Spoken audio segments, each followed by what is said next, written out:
lo sei in provincia di Venezia, no?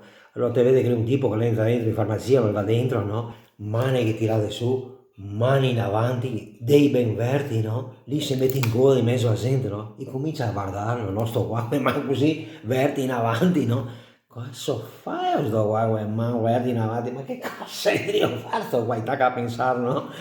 E che tocca a lui, no? Davanti al bancone, no? Della farmacista, no? Silenzio, muto, no? La farmacista lo guarda. Crema para mansione?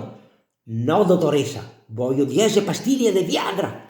10 pastiglie di Viagra te vuole? Sì, ha capito bene, 10 pastiglie di Viagra voglio.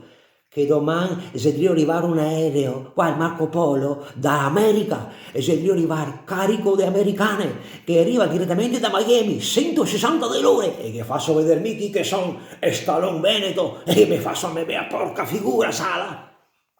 Dai pastiglie, non cazzo va fuori contento, no?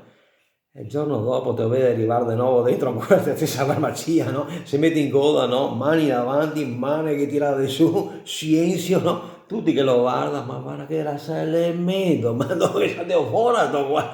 Guarda che la sa di stampa, che tocca l'uno davanti a casa, no? Davanti lì il bancone, no?